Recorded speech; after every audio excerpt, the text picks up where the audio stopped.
فريق الشرطة باتجاه لاعبين نادي الكرك. مباراة مهمة جدا للفريقين. هنا محمود المصري تمريرة لكن هناك خطأ آخر هذه المرة على حسين علي حمزة. حسين علي حمزة لاعب الدولي السابق كابتن نادي الشرطة إشارة اللعب السلبي. اشتبل على عبد الكريم إلى ماجد عبد الرضا. الله من ماجد عبد الرضا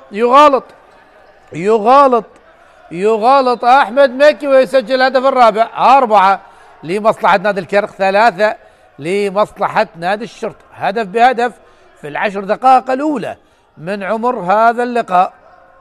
اسلام إلى علي عدنان، ثلاثي الخط الخلفي غزالي وعلي عدنان وإسلام.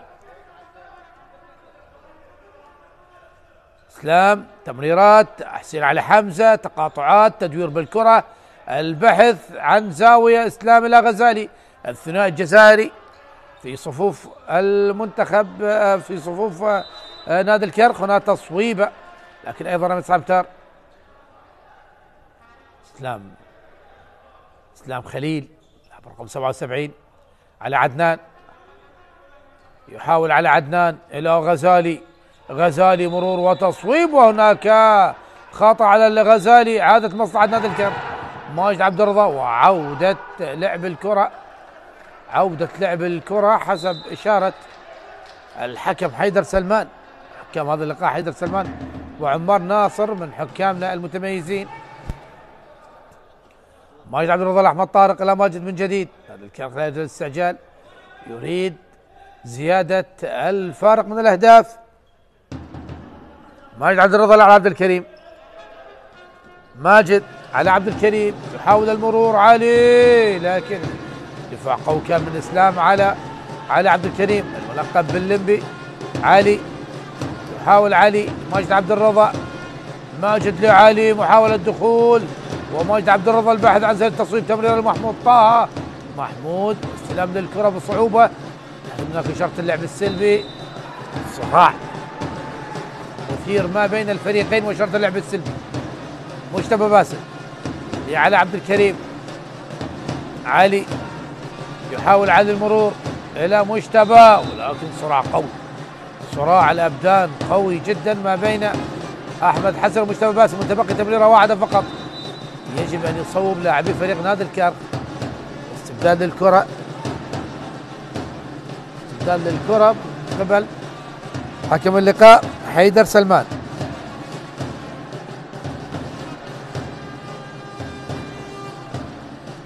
مرت ما يقارب 12 دقيقة على هذا اللقاء. قدم الفريق الكرك بفارق هدف واحد. علي عبد الكريم وماجد عبد الرضا، تصويبه في العارضة والكرة إلى الخارج لمصلحة نادي الشرطة. تصويبه في العارضة تتعاطف مع أحمد مكي حارس مرمى منتخبنا الوطني. تبقى النتيجة على حالها 4-3 بعد مرور 12 دقيقة على بداية أحداث هذا اللقاء.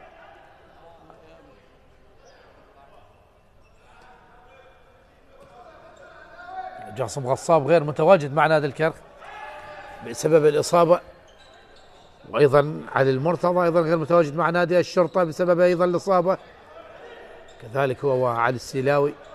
هنا المحاولة والتصويب وهدف على عدنان، هدف ممتاز من علي عدنان يعدل فيه النتيجة.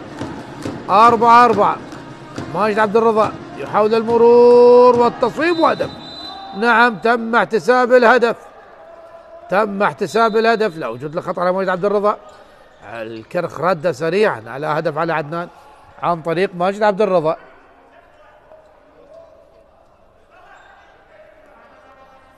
على عدنان لغزالي، أحمد حسن، غزالي مجددا على عدنان، يحاول اسلام على عدنان، تمريرات لاسلام، يحاول اسلام خليل، تمريره حسن حامد، دفاع قوي جدا محمد علي مهدي، وهناك خطأ ورمية سامتار. خطأ ورمية سامتار لمصلحة نادي الشرطة. القيثارة مع الكناري في صالة نادي الشرطة.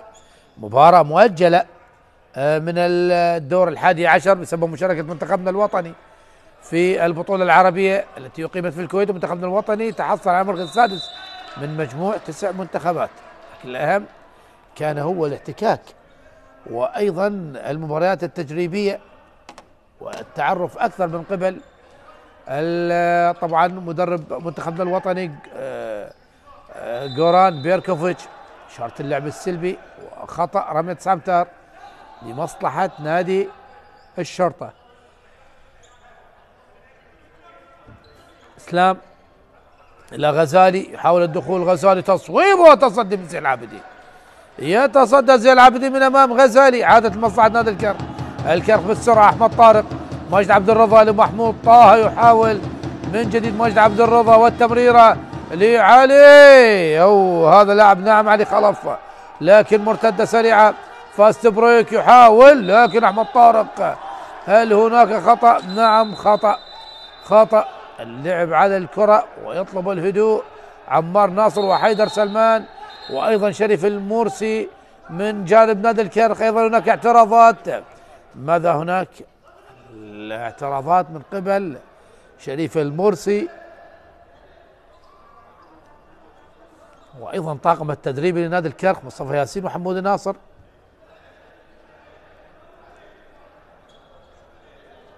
وهناك بطاقة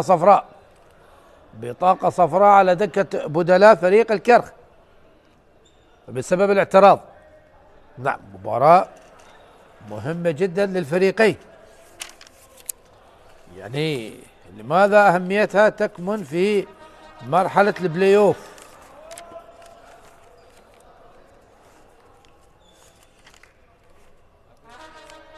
هل يتفوق الكرخ على الشرطة كما تفوق في مباراة الذهاب 19 مقابل 18؟ مباراة كبيرة ما بين الفريقين كانت. يتفوق الكرخ للمرة الثانية ذهابا وإيابا على نادي الشرطة كما تفوق عليه في الموسم الماضي أيضا ذهابا وإيابا.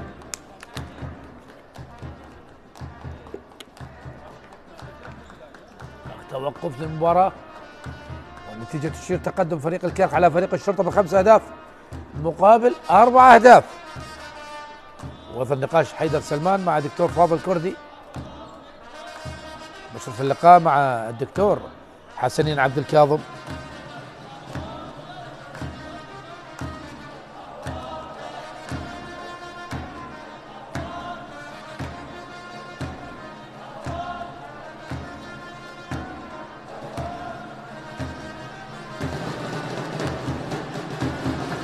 تأكد نعم من نظافة الأرضية على ما يبدو هناك مياه بالقرب من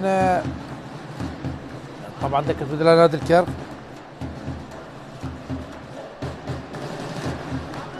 وبالتالي تنظيف الأرضية مهم جدا. أكيد نعرف المياه تسبب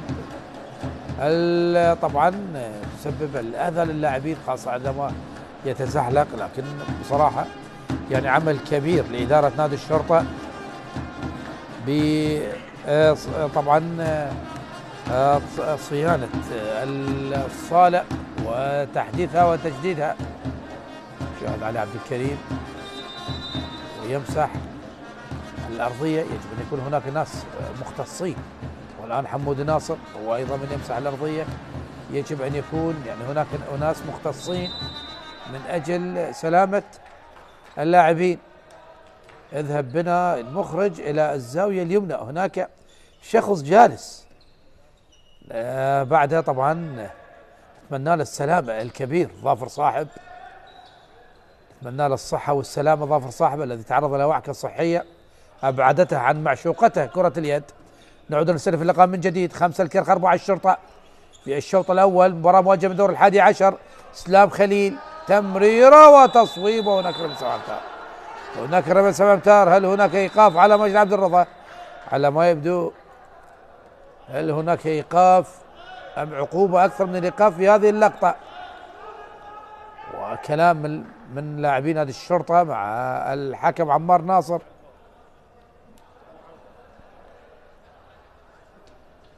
هل هناك عقوبة أم ماذا؟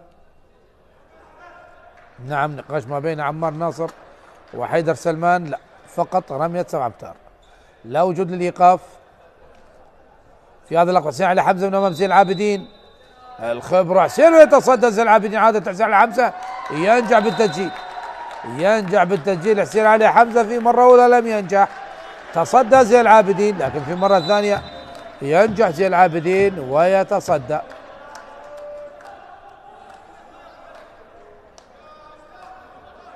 رامي علي الأحمد طارق. بدأت التغييرات لنادي الكرخ على المستوى الهجومي. الآن دخول الكابتن مصطفى الغول لاعب الارتكاز. محمود طه لعلي خلف، محمود طه مجددا، ماجد عبد الرضا، أحمد طارق، ثلاثي الخط الخلفي، محمود طه وماجد وأحمد طارق. تمريرة محمود يحاول المرور، لكن دفاع قوي من أحمد حسن على محمود طه. من جديد مصلحة نادي الكرخ، الباحث على التقدم من جديد بعد معدل الشرطة. رمية 9 أمتار،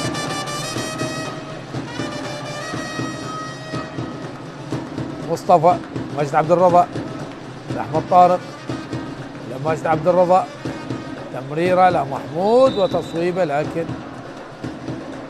هناك رمية 9 أمتار.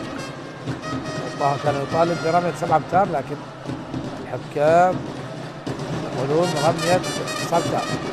ماجد محمود طه، وهناك خطأ على من؟ هل هناك إيقاف؟ هل هناك إيقاف على اسلام خليل؟ نقاش ما بين عمار ناصر وحيدر سلمان. كان هناك ضرب على مستوى الوجه. إيقاف، إيقاف على اللاعب اسلام خليل.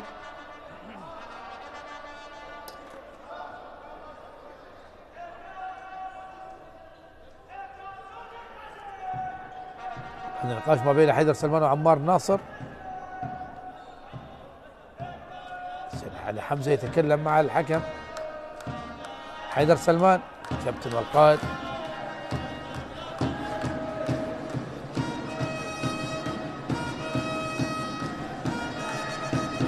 قليل من اللاعبين الذين يلعبون بقوة، وأيضا في بعض الأحيان يتهور. شاهدناه مع منتخبنا الوطني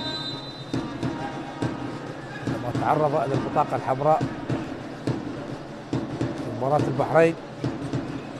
يحاول الآن محمود طه دخول وتصويب، وهناك رمية 7 أمتار. دفاع خاطئ من أحمد حسن داخل المنطقة، ورمية 7 أمتار لمصلحة نادي الكرخ.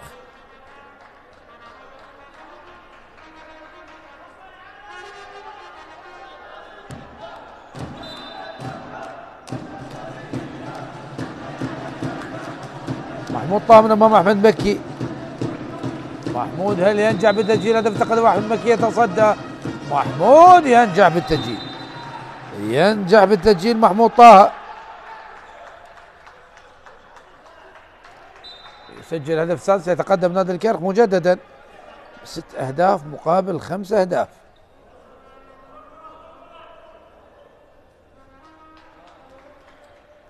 عادة مصلحة نادي الشرطة.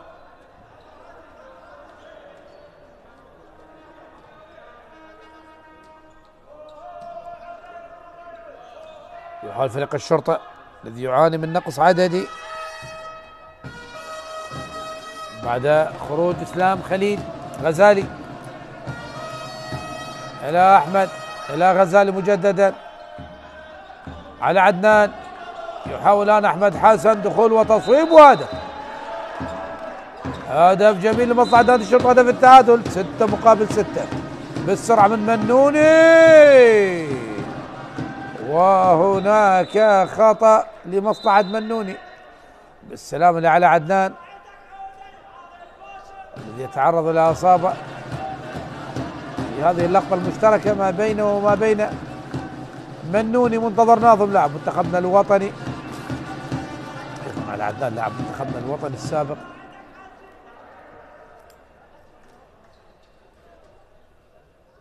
حكام الطاولة وأيضا المشرفين. تكلم عن الحكم المسجل مجتبى ظافر والميقاتي ظافر علي.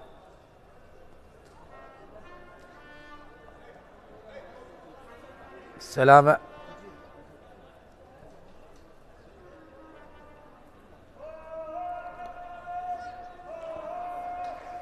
فريق الكرخ في المركز الثاني فارق المواجهة مع الحشد برصيد 66 نقطة، فاز ب 21 مباراة وخسر مباراة واحدة فقط.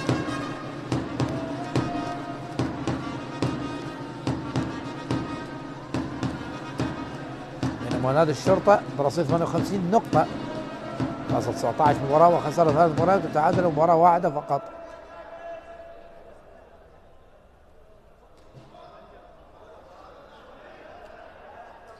علي عدنان يطالب بعقوبة على منتظر ناظم، لكن الحكام يقولون الخطأ على علي عدنان. نعم، ولاعب مهاجم والدخول لم يكن خطأ من وجهة نظر الحكام، وبالتالي خروج على عدنان لثلاث هجمات بسبب تلقيه العلاج داخل أرضية الصالة. يحاول الآن فريق الكرخ تصويبه وينجح محمود طه بتسجيل الهدف السابع. 7 لنادي الكرخ، 6 لمصلحة نادي الشرطة. يكتمل فريق الشرطة، يكتمل العدد بعودة اسلام. نعم، الآن دخل اسلام خليل، غزالي، زيد جعفر، إلى غزالي مجددا، حسين علي، البحث عن مرور من غزالي وتصويب وتصدي من زين العابدين. هجوم مرتد سريع، مجتبى باسم، تمريرة لأحمد طارق، يحاول المرور منوني إلى رامي مجددا أحمد طارق، علي عبد الكريم. يحتاج فريق الكرخ إلى سرعة أكثر من خلال هذه الهجمة. تأخر بلعب الكرة السريعة. أحمد طارق لمنوني، يحاول لكن هناك خطأ ربط سبتر. محمود طه لأحمد طارق مجددا،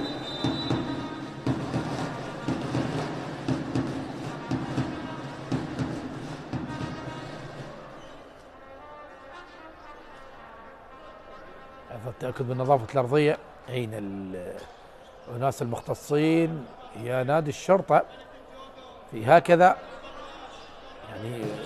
يعني هكذا أمور إدارية يجب أن يوفرها الفريق المستضيف لهذه المباراة. إيقاف المباراة من قبل حيدر سلمان. 7 الكرخ، 6 شريف المرسي يتكلم. اهدأ يا كابتن، وهناك إيقاف. اهدأ يا كابتن. الآن بسبب الاعتراض المبالغ به من كابتن شريف المرسي يتعرض فريق نادي الكرخ لإيقاف. نعرف الاعتراض في عالم كرة اليد، يعني الاعتراض المبالغ به مباشرة يكون هناك طبعا إيقاف على الفريق، وبالتالي نادي الكرخ الآن تعرض لإيقاف بسبب اعتراض الكابتن شريف المرسي. محمود طه إلى منوني، طارق يحاول نادي الكرخ. أحمد من جديد منتظر، تمريرة لأحمد طارق، تمريرة لمصطفى الغول، دفاع قوي جدا كان من زيد جعفر على مصطفى محمد. منوني إلى محمود، حاول فريق الكرخ دفاع متقدم نوعا ما لنادي الشرطة. أحمد طارق يحاول، لكن أيضا دفاعات قوية متماسكة من لاعبي نادي الشرطة. أحمد طارق يصوب إلى الخارج، وأحمد مكي. ونادي الشرطة يبحث عن السرعة، يبحث عن الفاست بريك، لكن عاد لاعبي نادي الكرخ. وهنا أحمد حسن يسجل هدف. نعم، يسجل هدف جميل، تصويبة ناجحة من أحمد حسن لاعب الزاوية، والتعادل 7-7. هل هناك وقت مستقطع أم ماذا؟ محمد علي مهدي.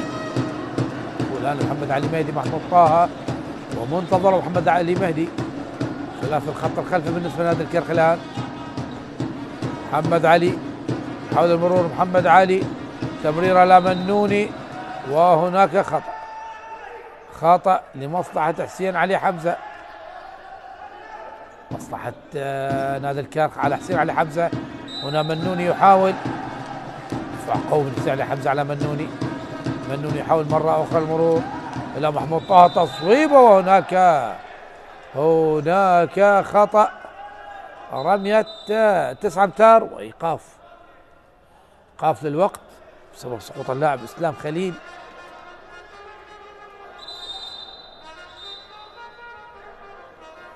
ودخول معالج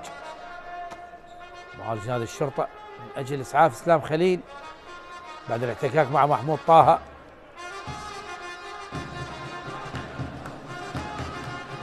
تعادل 7-7، متبقي أقل تقريبا يعني 8 دقائق متبقي و19 ثانية.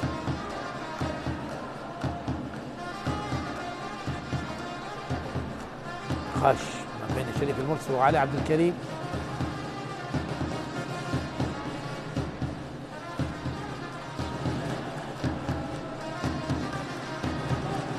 السلامة إسلام خليل اللي تعرض لإصابة بعد الاصطدام مع محمود طه. نعم، يخرج لمدة 3 هجمات.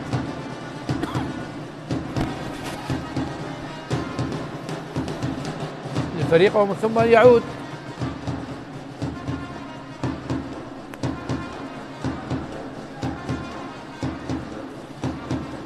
والآن حسين علي خضير بديل لإسلام. خطأ لمصلحة نادي الكرخ. مصطفى لماجد عبد الرضا، محمود طه، ماجد يحاول فريق الكرخ خروج منون ودخول ماجد عبد الرضا.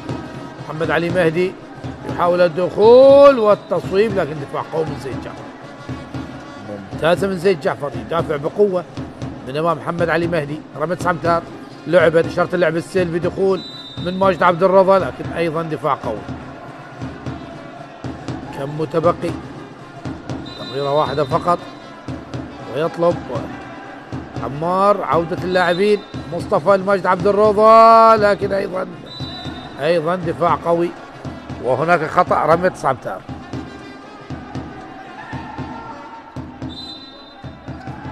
يحاول ماجد عبد الرضا تصويبه، لكن علت العارضة، عادت مصلحة نادي الشرطة. أحمد مكي يهدئ اللعب، لا يريد الاستعجال فريق الشرطة، وتعادل 7-7. يتكلم 14 هدف فقط خلال 23 دقيقة، نسبة ضعيفة جدا. مباراة الذهاب أيضا كانت نسبة الأهداف فيها قليلة، 19-18. دفاع قوي جدا من علي عبد الكريم على حسين علي حمزة.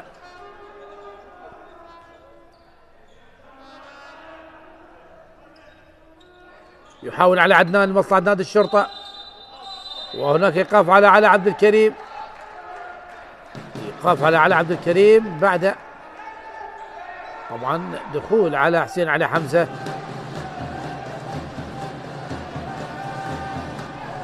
إيقاف آخر على فريق الكرخ.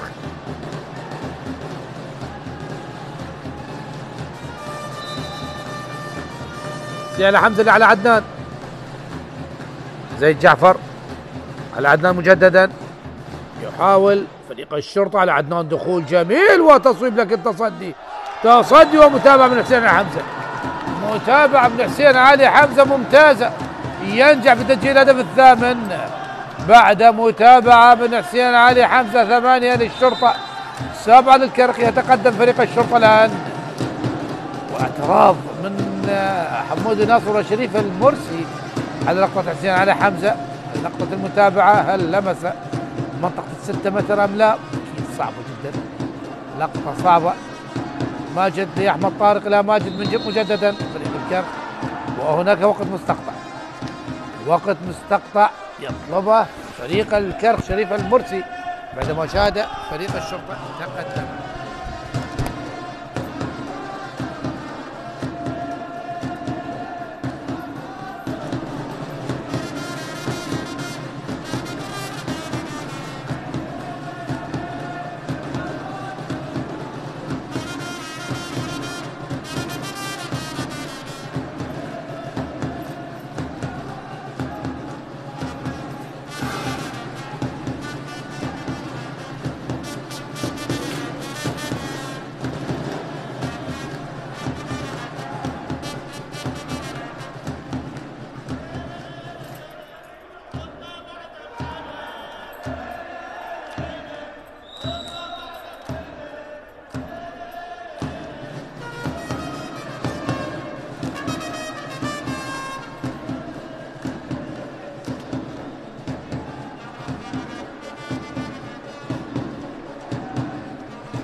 يحاول الآن فريق الكرخ العودة لتسجيل أهداف بعد الوقت المستقطع الذي طلبه الكابتن شريف المرسي.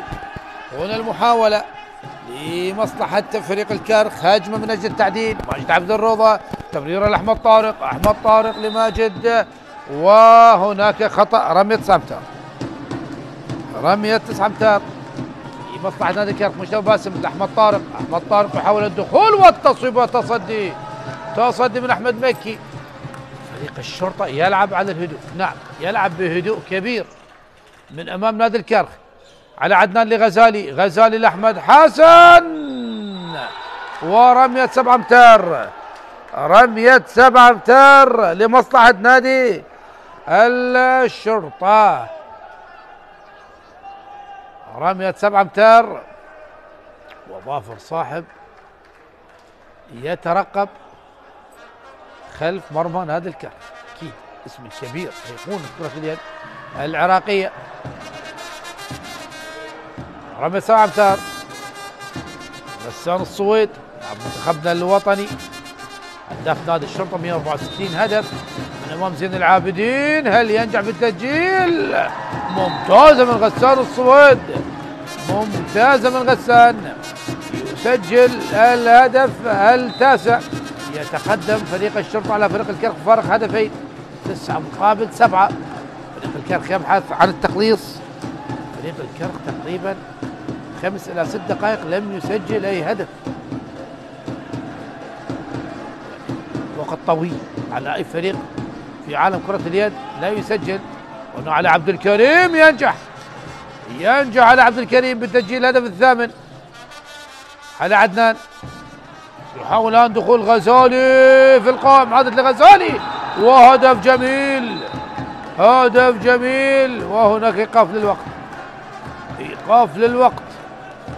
هدف جميل لغزالي بعد متابعة. اعتراضات كثيرة وعديدة، اعتراضات كثيرة وعديدة من دكة بدلاء نادي الكرخ وأيضا من لاعبين نادي الكرخ، واحتجاجات على القرارات التحكيمية. وهنا حيدر سلمان ينبه حمود ناصر، ينبه حمود ناصر وينبه نادي الكرخ بعدم الاعتراض وعدم الاحتجاج. شريف المرسي وحمود ناصر، وهذه عصبية شريف المرسي. خلاص يا حمود ناصر اترك المشرف. نعم شريف المرسي يطلب من حمود ناصر العودة إلى الدكة. مصلحة نادي الكرخ الآن الهجمة، 10 الشرطة 8 لنادي الكرخ. هل يقلص نادي الكرخ؟ ماجد عبد الرضا على عبد الكريم، وحسين علي حمزة، وحسين علي حمزة، واعتراض على عبد الكريم مجددا لمصلحة نادي الكرخ. ماجد على عبد الكريم. أين الحلول بالنسبة لنادي الكرخ؟ محمد علي مهدي. شراسة دفاعية من نادي الشرطة، من لاعبين نادي الشرطة على لاعبين نادي الكرخ. محمد علي مهدي، يحاول محمد علي مهدي، لكن دفاع قوي آخر من زيد جعفر. مجتبى باسم لماجد عبد الرضا، تمريرة لمجتبى، وصلت لمحمود طه، وماذا هناك؟ ماذا هناك؟ والطلب يعني نشاهد سير على حمزة على أرضية الملعب، محمود طه أيضا على أرضية الملعب، وكذلك اللاعب من أحمد طارق.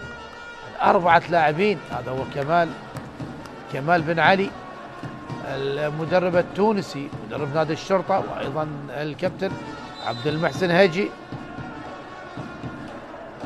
مدير منتخبنا الوطني. بالسلام لمحمود طه، وبالسلام لمجتبى باسم، والسلام لجميع الموجودين في صالة نادي الشرطة. هناك إيقاف على حسين علي حمزة، إيقاف على حسين علي حمزة.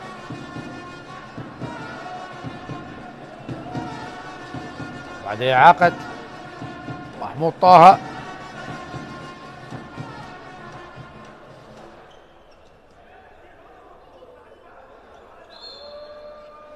ورمية 7 أمتار لمصلحة نادي الكرخ.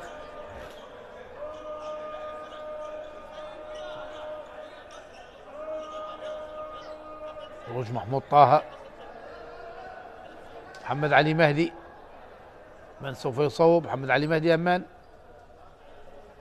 علي عبد الكريم، علي عبد الكريم هو من سوف يصوب رمية 7 أمتار. ولاعب منتخبنا الوطني من كان متواجد في البطولة العربية. علي من أمام أحمد مكي، هل ينجح علي؟ واللاعب مع نادي الشرطة على عبد الكريم. علي هل ينجح؟ نعم ينجح بالتسجيل، ينجح بالتسجيل، يخلص الفارق إلى هدف واحد، هدف بهدف قبل نهاية الشوط الأول بأقل من 3 دقائق. 10 الشرطة 9 للكرخ، فارق هدف واحد. اسلام إلى علي عدنان. حسين علي خضير الآن يدخل أكيد كلاعب ارتكاز بديلا للاعب حسين علي حمزة الذي خرج بعد الإيقاف لمدة دقيقتين. علي عدنان إلى غزالي مجددا. علي عدنان يحاول نادي الشرطة أن يعيد الفارق إلى هدفين، وهنا علي عدنان يحاول، لكن نعم حاول لعب الكرة لأحمد حسن لكن لم ينجح، ودفاع قوي كان من اللاعب أحمد طارق. غزالي إلى إسلام، إسلام فقد الكرة. محمد علي مهدي إلى ماجد عبد الرضا بالسرعة، وتصدي من أحمد مكي، تصدي من أحمد مكي من أمام ماجد عبد الرضا في كرة مواجهة. نعم كرة مواجهة.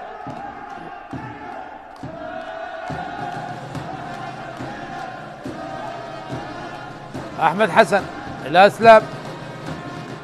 الشرطة يحاول بهدوء من خلال هذه الهجمة. على عدنان وإسلام يحاول. على عدنان مجددا لمصلحة الشرطة. غزالي تمرير، لكن صعبة جدا على حسن حامد، صعبة جدا على حسن حامد. حسين علي خضير إلى غزالي، غزالي على عدنان، يحاول على عدنان. أحمد حسن يحاول المرور، دفاع قوي من رامي علي على أحمد حسن. إشارة اللعب السلبي الآن من حكام اللقاء. على عدنان يبحث عن مرور، أيضا دفاع قوي، دفاع قوي من مصطفى الغول على عدنان.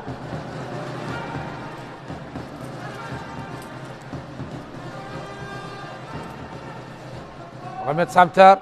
كم متبقي؟ كم تمريرة؟ 3 تمريرات. إشارة عمار ناصر 3 تمريرات. على عدنان يحاول المرور. على عدنان إلى غزالي، غزالي والتصويب والتصدي من زين العابدين، التصدي من زين العابدين. عادت مصلحة نادي الكرخ. هل يعدل الكرخ الآن؟ محمد علي مهدي يحاول، لكن دفاع قوي من إسلام، دفاع قوي من إسلام. مجتبى باسم، ماجد عبد الرضا يبحث عن التعديل فريق الكرخ من خلال هذه الهجمة. تمريرة وصلت لمحمود طه ويعدل محمود طه. التعادل 10 مقابل 10 وفي الثواني الأخيرة، وتصدي من زين العابدين، تصدي من زين العابدين لينتهي الشوط الأول بالتعادل 10 مقابل 10. وبصراحة يعني شوط جميل وممتع جدا. أحبة المشاهدين، استراحة قصيرة وأعود لكم مجددا، لا تذهبوا بعيد.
أعزائي مشاهدي قنوات شبكة الإعلام العراقي، السلام عليكم ورحمة الله وبركاته.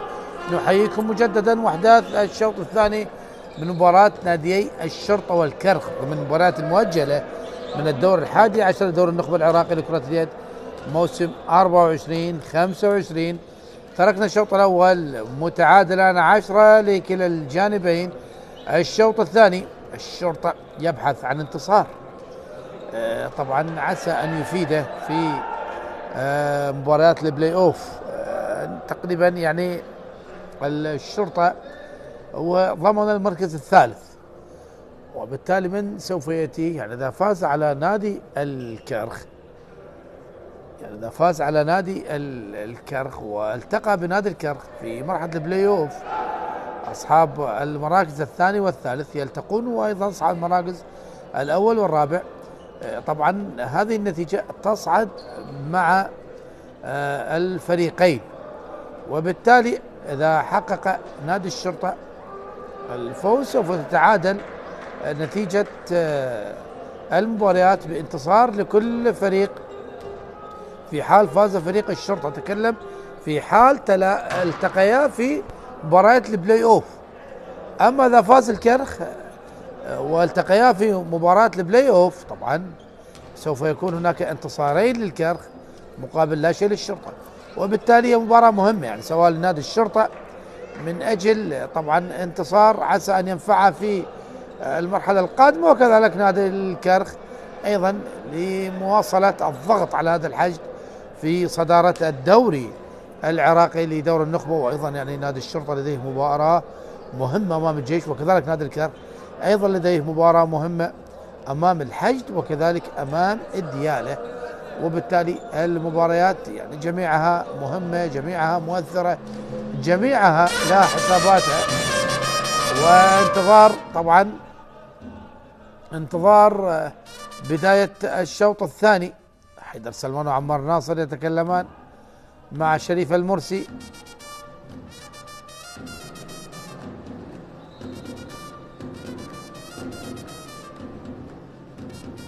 هل هناك خلل ما أم ماذا؟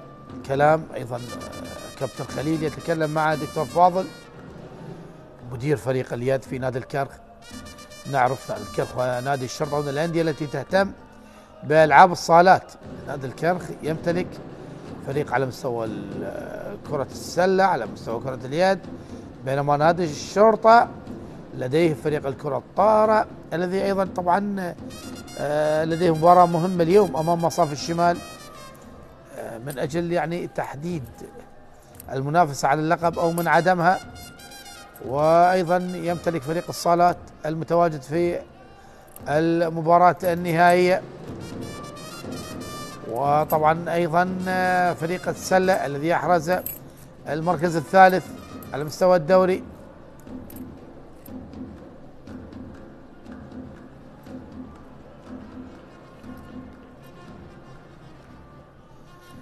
بانتظار انطلاق اللقاء.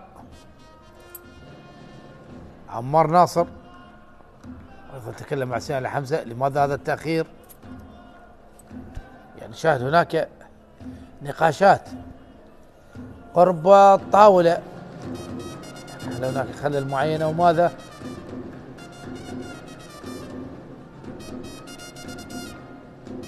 تأخر الشوط الأول بالانطلاق، والآن أيضا الشوط الثاني تأخر بالانطلاق. وهنا الآن الدكتور فاضل كردي وأيضا الدكتور حسنين يطلبون من حكام اللقاء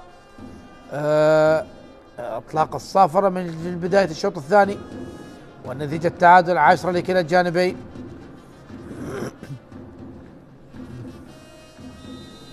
عمار ناصر يطلق صافرة، وهنا بداية الشوط الثاني. غزالي لأحمد حسن. شاهد فريق الشرطة يبدأ بأحمد حسن، بغزالي، بسهل حمزة، بأحمد مكي، بعلي عدنان، وحسن حامد، وإسلام خليل. كده الروح الرياضية موجودة. وأيضا نادي الكرخ يبدأ محمد علي مهدي ومنوني ومصطفى الغول وأحمد طارق ومحمود طه ومحمد علي مهدي. يحاول فريق الشرطة أن يتقدم الآن في بداية الشوط الثاني. علي عدنان لإسلام، إسلام لغزالي. يحاول فريق الشرطة غزالي دخول تمرير إلى إسلام، دفاعات قوية، دفاعات قوية من الكرخ وإشارة اللعب السلبي. على عدنان إلى غزالي، لكن هناك خطأ رمية 9 أمتار. رمية 9 أمتار. كم تمريرة متبقية؟ تمريرتين. يحاول على عدنان تمريرة لخليل لكن لغزالي، لكن اصطدت وتعود سهلة لزين العابدين. منوني بالسرعة لمحمود طه، يحاول تمريرة على عبد الكريم وهدف.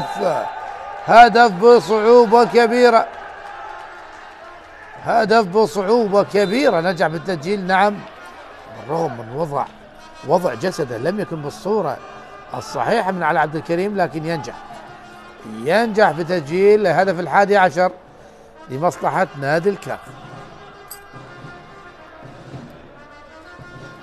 الكرخ حامل اللقب للموسم الماضي، والشرطة حامل اللقب للموسم قبل الماضي. غزالي يصوب وتصدي من زين العابدين، تصدي من زين العابدين. هذه مصلحة نادي الكرخ. على عبد الكريم، هنا علي، يحاول علي تصويبه، وهناك رمية 9 أمتار. رمية 9 أمتار ودفاع داخل المنطقة من علي عدنان. دفاع داخل المنطقة من علي عدنان. رمية 7 أمتار على عبد الكريم من امام احمد مكي. هل ينجح علي عبد الكريم؟ بعيدة من علي عبد الكريم من الخارج. يبقي فارق الهدف 11 الكرخ 10 اسلام على عدنان.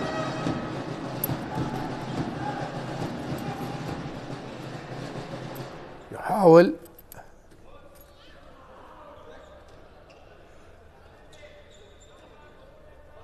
دخول غسان على عدنان لغزالي. غزالي تمريره لحسين على حمزه، وهناك خطأ على حسين على حمزه المهور، وفي العارضه، في العارضه من محمود طه.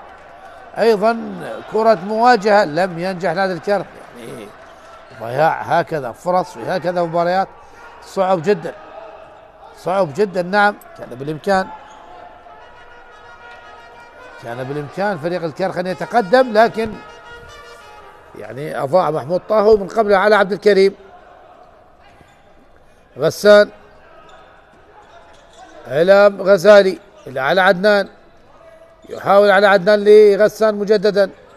غسان الصويد الى على عدنان، يحاول علي الى غسان تصويبه وتصدي من زين العابدين. تصدي من زين العابدين. عادت لمصلحة نادي الكرخ السرعة. محمود طه لأحمد طارق، وصلت لمحمد علي مهدي، ممتازة من أحمد مكي من أمام محمد علي مهدي. أحمد مكي يقف من أمام محمد علي مهدي. ثالث فرصة على التوالي للنادي، نعم ثالث فرصة على التوالي لنادي الكرخ يتم تضييعها. رمية 7 أمتار وكرة مواجهة من محمود طه، وكرة مواجهة من محمد علي مهدي. غزالي إلى على عدنان الصواد، وتصدي من زين العابدين. زين العابدين يتصدى أيضا ويرد على أحمد مكي. هنا محمود طه تمريرة لأحمد طارق. محمد علي مهدي يحاول المرور، وحسن حامد كرة للخارج. هذه مصلحة نادي الكرخ. على عبد الكريم، محمود طه حاول نادي الكرخ. منوني على عبد الكريم. محمود طه تمريره لاحمد طارق، يحاول الدخول احمد طارق، لكن دفاع قوي، دفاع قوي من احمد حسن على احمد طارق.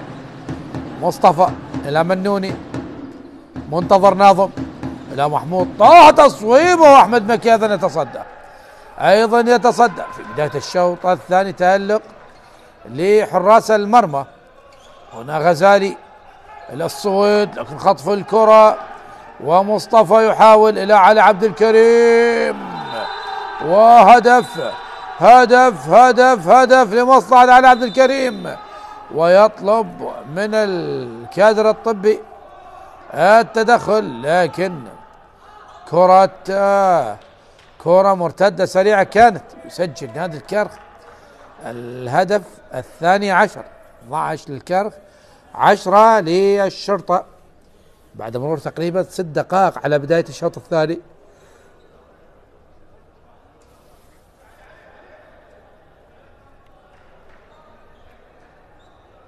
بالسلام على عبد الكريم،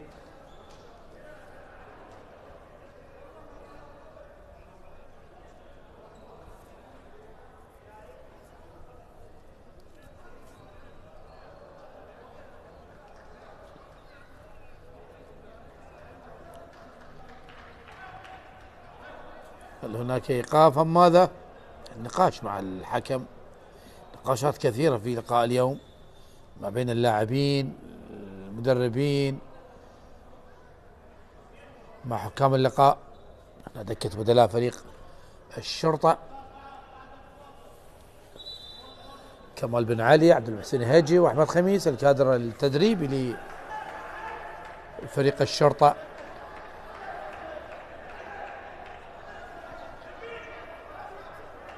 علي عبد الكريم يخرج ل3 هجمات،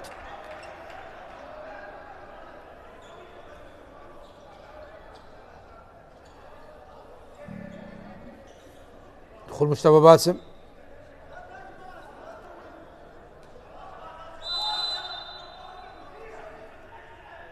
حسين علي على عدنان. يعني الشرطة 6 دقائق مرت على أحداث الشوط الثاني ولم يسجل لغاية الآن. نتكلم عن 6 دقائق ولاعبين هذه الشرطة لغاية الآن لم يسجلوا أي هدف. طبعا أيضا تألق لزين العابدين حارس مرمى نادي الكرخ.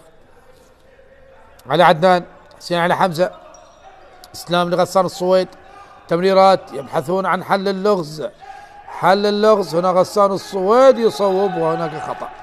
رمية سامتر، دفاعات قوية، دفاعات قوية لنادي الكرخ.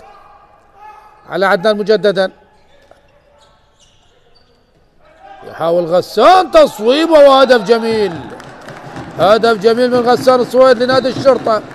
نادي الشرطة يحتاج إلى 6 دقائق ونصف الدقيقة في الشوط الثاني حتى يسجل هدفه الأول.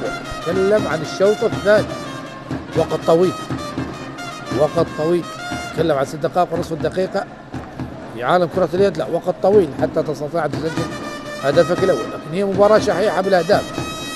الشوط الأول 10 مقابل 10. هنا منوني، دفاع قوي من الشرطة على منوني، حاول الدخول مصطفى لماجد عبد الرضا، ماجد يحاول الدخول، الدفاعات قوية.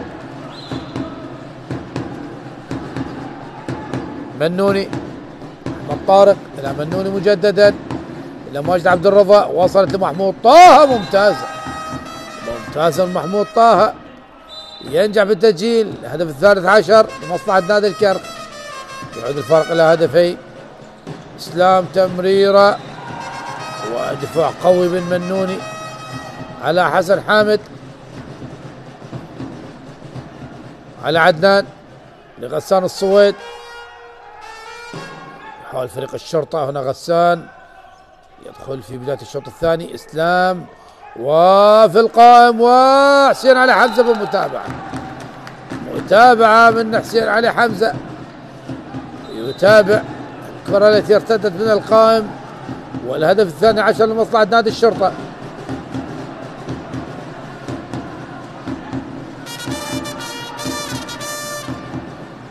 ماجد عبد الرضا إلى منوني، أحمد طارق، فريق الكرخ منوني يحاول الدخول، دفاع قوي من حسين علي حمزة على منوني، رمية سامتار. صعبة المباراة. منوني وأيضا حسين علي حمزة، دفاع قوي، وحيدر سلمان يطلب الهدوء. منوني مجددا لأحمد طارق، أحمد طارق، تمريرة لماجد عبد الرضا لمحمود طه، هناك أيضا خطأ، يلعب الخطأ، شرط اللعب السلبي هنا منوني لماجد عبد الرضا، وأيضا خطأ. كم متبقي؟ كم تمريرة؟ تمريرتين أم ثلاثة؟ ماجد عبد الرضا يحاول المرور، ماجد مر ماجد وصوب وسجل، سجل ماجد عبد الرضا، سجل ماجد عبد الرضا الهدف الرابع عشر. نحسين على حمزة، ينجح حسين على حمزة بتسجيل الهدف الثالث عشر. كرة فيها شريط لاصقا، ماذا 13 النتيجة لمصلحة نادي الكرخ.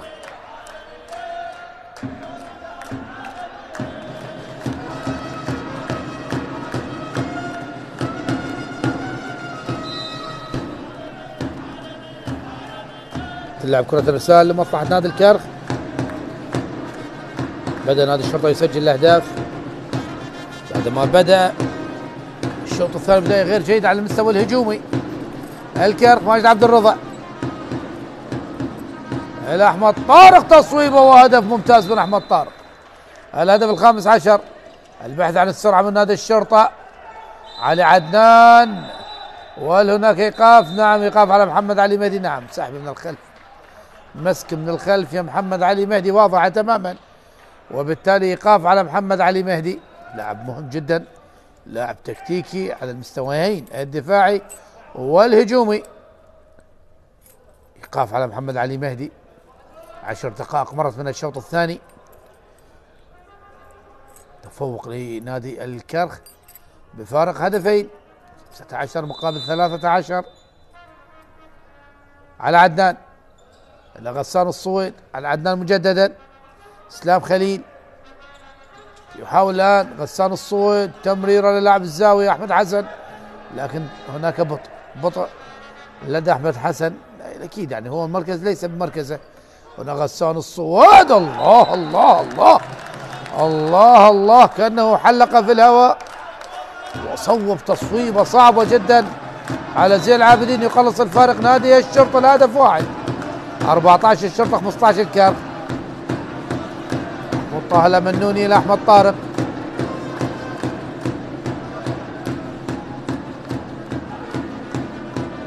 أحمد طارق على عبد الكريم، يعود مجددا أحمد طارق، ماجد عبد الرضا، الكرخ يحاول استهلاك دقيقتين ولديه إيقاف. أحمد طارق يحاول المرور، تمريرة، لكن هناك خطأ، رمية 9 امتار وليس وجود 7 امتار، نعم 9 امتار. ماجد عبد الرضا على عبد الكريم لماجد مجددا، يحاول على عبد الكريم الدخول، دفاع قوي من احمد حسن، رمية 9 امتار اخرى لمصلحة نادي الكرخ الذي يواجه دفاعات قوية. ماجد، تمريرة لاحمد طارق، تصويبه رمية 7 امتار، دفاع داخل المنطقة، دفاع داخل المنطقة واضح تماما، لا داعي للاعتراض، يعني حتى حسين على حمزة مباشرة طلب من اللاعبين العودة، يعني خلاص داخل المنطقة الدفاع. ورمي سنتر محمود طه من امام احمد مكي، هل ينجح محمود طه امام احمد مكي المتراجع للخلف؟ محمود طه ينجح بالتسجيل، ينجح بالتسجيل، يتقدم نادي الكرخ، يعود الفارق الهدفين 16 مقابل 14، مرت ما يقارب 12 دقيقة. على عدنان لغسان الصويد، تمرير حسين على حمزة، ينجح بالتسجيل، ينجح بالتسجيل حسين على حمزة. محمود طالع على عبد الكريم، محمود يحاول الدخول، محمود تمرير لأحمد طارق ورمية 7 امتار واضحة. هل هناك ايقاف؟ ماذا؟ لا، هناك خطأ في اللقطة الأولى، وقعت رمية 7 امتار لكن احتسب الخطأ هنا في اللقطة الأولى، كونه لاعب نادي الكرخ 4 خطوات، مشى 4 خطوات. مصطفى لماجد عبد الرضا، أحمد طارق لماجد، محمود طه لماجد، مصطفى إلى محمود، يحاول فريق نادي الكرخ احمد طارق لماجد عبد الرضا، احمد طارق وتصويب ورمي 7 امتار، رمي 7 امتار، وهناك ايقاف على حسن حامد. نعم اعترضت كثيرا يا حسن حامد، اعترضت كثيرا يا حسن حامد في اكثر من لقطه، يعني خلاص الحكم عندما يعطي القرار يجب على اللاعب ان يحترم القرار، ولا داعي للاعتراض المتكرر. اتكلم على طبعا لاعبي الفريقين بصراحه، يعني شاهدنا اليوم اعتراضات كثيره. رمي 7 امتار، محمود طه من امام احمد مكي للمره الثانيه، مواجهه اخرى، هل ينجح محمود طه من امام احمد مكي؟ محمود ينجح، ينجح محمود بتسجيل الهدف ال17. ايضا يعني يبقي نادي الكرك فارق الهدفين. نادي الشرطه تقريبا 15 دقيقه متبقيه على نهايه اللقاء، اكيد وقت طويل والفارق اتكلم عن هدفين فقط. دخول عبد الكريم حسن، وهناك وقت مستقطع يطلبه المدرب التونسي كمال بن علي.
ينتهي الوقت المستقطع ونعود ونستأنف اللقاء من جديد. الشرطة يتأخر فارق هدفين في صالته وتمريرة وخطف الكرة من مصطفى الغول إلى رامي علي، والمرمى خالي، المرمى خالي، وهدف سريع في فاست بريك. الهدف ال18 يتقدم نادي الكرك بفارق 3 أهداف.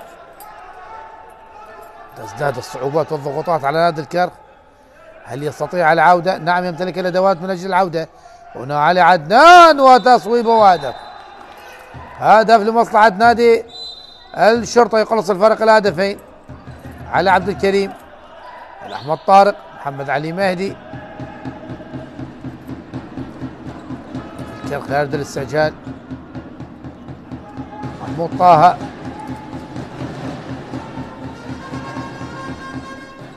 ماجد عبد الرضا، احمد طارق مجددا، ماجد عبد الرضا،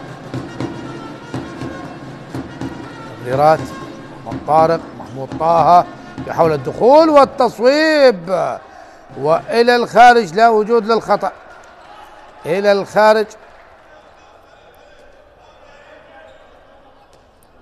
علي عدنان يحاول فريق الشرطة الآن أن يقلص الفارق إلى هدف. علي عدنان إلى غسان الصويد، علي عدنان مجددا لإسلام، إسلام يحاول الدخول والتصويب وهدف آخر، هدف آخر لمصلحة نادي الشرطة. على عبد الكريم إلى مجتبى باسم، وهدف سريع لمصلحة نادي الكرك، هدف سريع، نعم ارتداد سريع لمصلحة نادي الكرك. الهدف ال19 مقابل 17 لمصلحة نادي الشرطة، يعود فارق الهدفين لمصلحة نادي الكرك. على عدنان لغسان الصويد، فريق الشرطة أكيد يعني أغلب لاعبي الفريقين وخاصة نادي الكرك جميعهم، يعني نادي الكرك أتكلم عن أغلب اللاعبين شاهدناهم مع المنتخب الوطني في البطولة العربية، وبالتالي أكيد يعني الجهد يكون موجود. وايضا بالنسبه لنادي الشرطه ايضا يضم اكثر من لاعب، اسلام خليل وغسان الصويد، احمد مكي، هؤلاء اللاعبين ايضا مثلوا منتخبنا الوطني مع نادي الشرطه. يحاول فريق الشرطه الان، اسلام لعلى عدنان، غسان الصويد، لكن تصدي من سامر مشتاق، تصدي من سامر مشتاق من امام غسان الصويد. شاهد تفاعل طه فرقد وزين العابدين مع تصدي الحارس سامر مشتاق. علي عبد الكريم، محمد علي مهدي،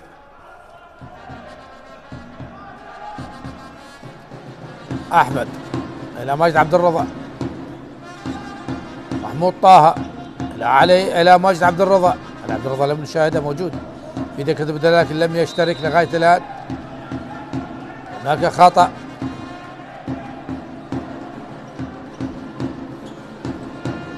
محمود طه، ماجد لأحمد طارق، تصويبه وتصدي من احمد مكي، تصدي من احمد مكي يلحق بالكره قبل ان تخرج. عادت مصلحه نادي الشرطه البحث عن التقليص على عدنان، على عدنان لغسان الصويد اللي يستغل فريق الشرطه النقص العددي الموجود لدى فريق الكرخ. علي لغسان الصويد، اسلام لغسان، يحاول الان غسان، تصويبه قويه، الله على غسان، يسجل الهدف السادس عشر او الهدف الثامن عشر ليقلص الفارق الى هدف واحد. 18 مقابل 19 يعود الفارق الى هدف واحد. محمود طه على عبد الكريم، مجددا محمود طه، احمد طارق لماجد عبد الرضا، وهناك وقت مستقطع لشريف المرسي مدرب نادي الكرخ.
ينتهي الوقت المستقطع احبتي المشاهدين، ونعود ونستأنف اللقاء مجددا من صالة الشرطة.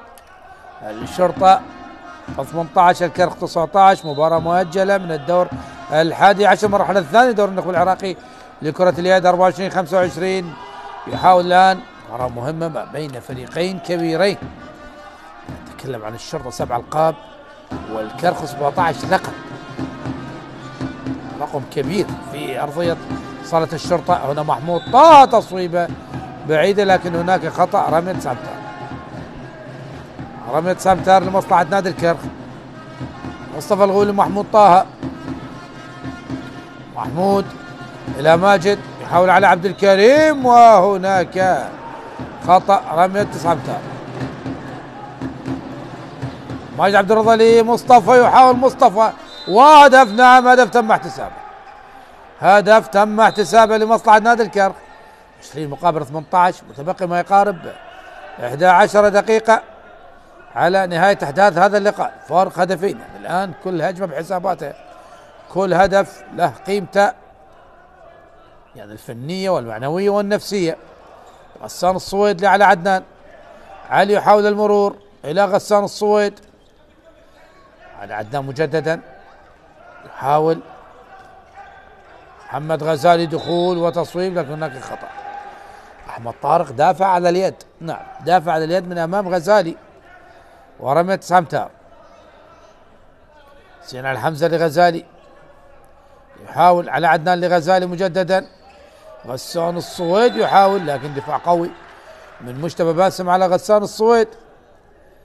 سيان على حمزة إلى غزالي، يبحث فريق الشرطة عن هدف لتقليص الفارق، خاصة كده عن 10 دقائق أخيرة على نهاية اللقاء. هنا محاولة من على عدنان ورمية 7 أمتار، دفاع داخل المنطقة من مجتبى، رمية 7 أمتار. غسان الصويد على التصويب من أمام سامر مشتاق، حارس مرمى منتخبنا الوطني. وغسان الصويد لاعب منتخبنا الوطني. غسان أمام سامر، هل ينجح؟ هل ينجح سامر أم غسان ينجح بالتسجيل؟ نعم ينجح غسان الصويد بالتسجيل، يقلص الفارق إلى هدف واحد. 19 الشرطة 20 الكاف. ماجد عبد الرضا لأحمد طارق، محمود طه لا ماجد، حاول أحمد إلى محمود ودخول تمرير وهناك خطأ، رمية 9 أمتار. ماجد عبد الرضا وتمرير خلفي من أحمد طارق. محمد علي مهدي لم ينجح مجددا. محمود طه لماجد إلى مصطفى الله، وتصدي من أحمد مكي، تصدي من أحمد مكي. تمريرات جميلة من لاعبين نادي الكرخ، لكن اصطدمت التصويبة بحارس اسمه أحمد مكي. تألق كبير لأحمد مكي في هذه اللقطة من أمام مصطفى الغول. الشرطة هل يعدل الآن؟ دخول السين علي خضير، كمال بن علي يلعب الكل بالكل، إخراج حارس ودخول لاعب سابع على المستوى الهجومي من أجل التعديل. سين علي إلى غزالي على عدنان لغزالي، فقدها غزالي، عادت مصلحة نادي الكرخ. ماجد عبد الرضا بالسرعة على عبد الكريم، محمود طه لعلي مجددا. ماجد عبد الرضا إلى علي عبد الكريم، وهدف، هدف لمصلحة نادي الكرخ، هدف رقم 21، هدف رقم 21 لمصلحة نادي الكرخ. 21-19 قبل نهاية أحداث هذا اللقاء بأقل من 8 دقائق.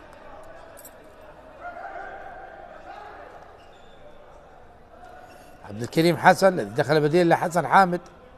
غزالي لعلى عدنان، غسان الصويد على عدنان لغزالي، غسان الصويد يحاول فريق الشرطة. هنا غسان الصويد، تصويب وتصدي من سامر مشتاق، قرأها سامر مشتاق، عادت مصلحة نادي الكرخ. ماجد عبد الرضا ورمية 7 أمتار، دفاع داخل المنطقة من غزالي على ماجد عبد الرضا. سرعة كبيرة من ماجد عبد الرضا في هذه اللقطة، نعم سرعة كبيرة.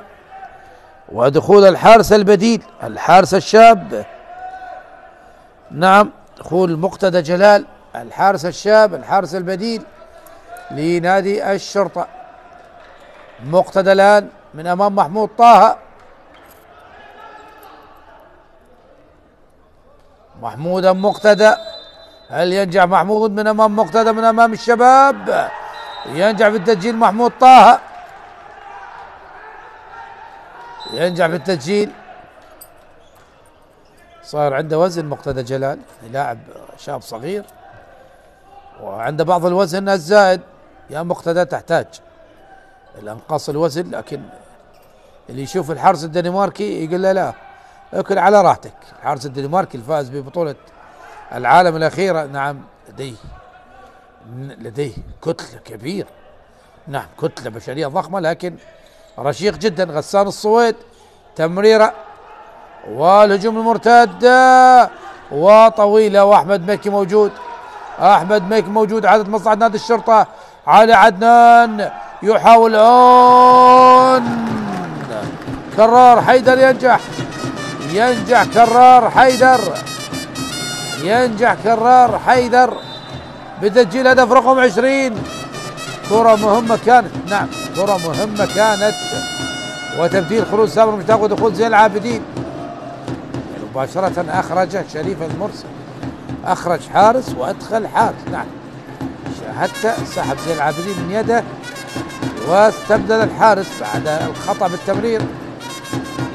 العموم يعني يبقى هو المدرب، هو صاحب القرار الأول والأخير، وإشراك اللاعب الذي طبعا يفيد في هكذا دقائق. نعم وصلنا إلى دقائق مثيرة ومهمة جدا.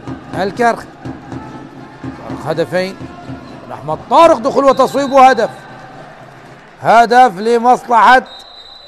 وهناك يقف على علي عدنان بسبب الاعتراض، بسبب الاعتراض علي عدنان. نعم أيضا يعني الاعتراضات كثيرة، يعني لغاية الآن 3 إيقافات بسبب الاعتراض على الفريقين، 2 على الشرطة و1 على الكرخ.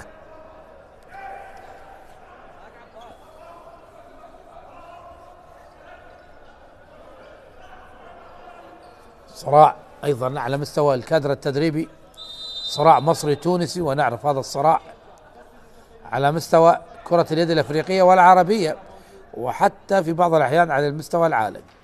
23 الكرخ، 20 الشرطة قبل نهاية اللقاء ب5 دقائق. يعني هذه الهجمة مهمة جدا لنادي الشرطة إذا أراد البقاء في هذا اللقاء. إذا ما نجح بالتسجيل الأمور تزداد صعوبة وصعوبة كبيرة. وأيضا هو منقوص العدد، إخراج الحارس ودخول الإسلام. أحمد لحسين على حمزة، يحاول حسين لكن دفاع قوي، رمية 9 أمتار أخرى. حسين لإسلام إلى غسان الصويد، إسلام مجددا، دفاع قوي محمد علي مهدي على إسلام، رمية 7 أمتار، رمية 9 أمتار. حسين حمزة إلى إسلام، هل يصوب إسلام؟ يصوب، وهدف في مرمى زين العابدين، هدف في مرمى الحارس زين العابدين. كان بالإمكان التصدي لهذه الكرة لكن لم ينجح، لم ينجح. 23-21. نعم هدف مهم جدا لنادي الشرطة من أجل البقاء في هذا اللقاء لتبقى المتعة والإثارة. نعم كمتابعين نتمنى أن تبقى المتعة والإثارة في آخر ثانية. وهناك خطأ، رمية 9 أمتار، رمية 9 أمتار لمصلحة نادي الكرخ. مصطفى محمد إلى ماجد عبد الرضا، أحمد طارق لمحمد علي مهدي، بهدوء كبير لاعبي نادي الكرخ يرجع الاستعجال. هنا على عبد الكريم لمحمود طه، الله الله الله، مهارة جميلة من محمود طه في هذه اللقطة، ينجح بتسجيل هدف رقم 24. الأمور أصبحت صعبة على فريق الشرطة لكن ليست مستحيلة. إسلام إلى أحمد، غسان، إسلام، تمريرات مصلحة نادي الشرطة، غسان لإسلام، إسلام يحاول الدخول، تمرير على حسين على حمزة، دفاع قوي، دفاع قوي على حسين على حمزة. حسين على حمزة إلى غسان الصويد،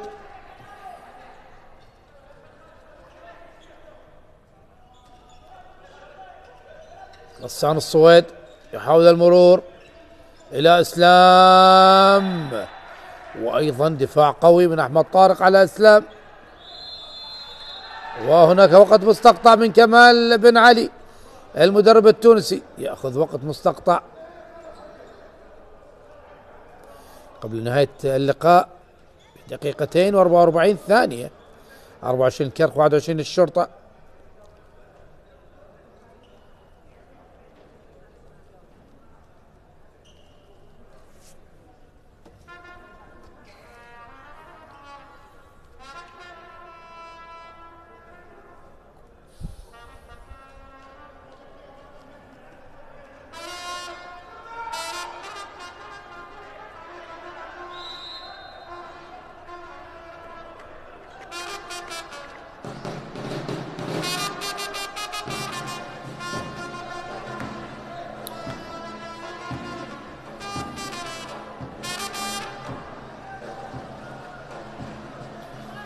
ينتهي الوقت المستقطع الذي طلبه مدرب نادي الشرطة التونسي كمال بن علي. ونعود نستلف اللقاء من جديد في آخر 3 دقائق على نهاية أحداث هذا اللقاء. الكرخ 24-21 الشرطة ضمن طبعا المباريات المؤجلة. هذه مباراة مؤجلة في دور 11 من المرحلة الثانية اللي دوري كرة اليد. هنا المحاولة دخول وهناك خطأ رمية سمتر. رمية سمتر لمصلحة نادي الشرطة. اسلام لعلى عدنان، يحاول على عدنان لإسلام، دفاع قوي محمد علي مهدي وإشارة اللعب السلبي. علي غسان الصوت، تصويبه وتصدي من زين العابدين. تصدي من زين العابدين.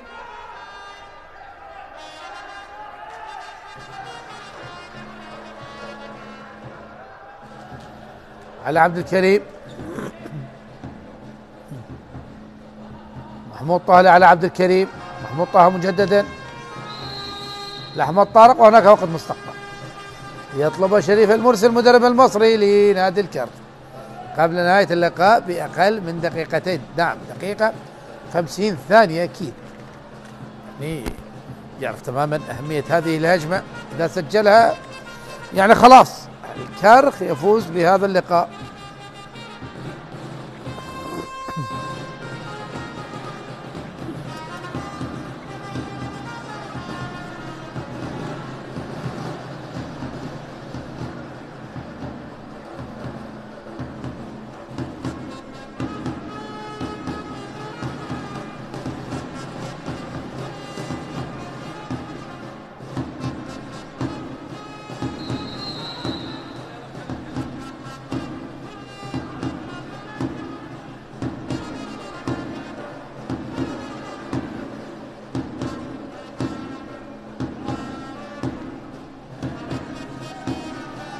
ينتهي الوقت المستقطع حبتي المشاهدين. 24 الكرخ 21 الشرطة.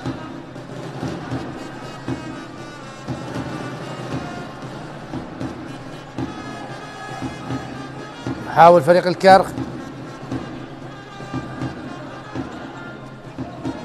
محمود طه، لكن دفاع قوي. إشارة اللعب السلبي. ماجد عبد الرضا وتصويبه وهدف. هدف رقم 25. خلاص الكرخ، خلاص الكرخ اقترب كثيرا. نعم، وخلاص الكرخ يحقق الانتصار وفي الصدارة بانتظار مباراة الحشد والجيش بعد هذا اللقاء. غسان الصويد يحاول اسلام، تمريره على عدنان،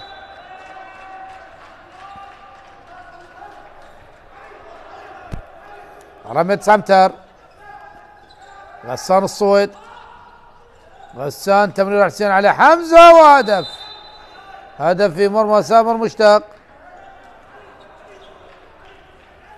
هدف رقم 22 اخر الثواني من هذا اللقاء.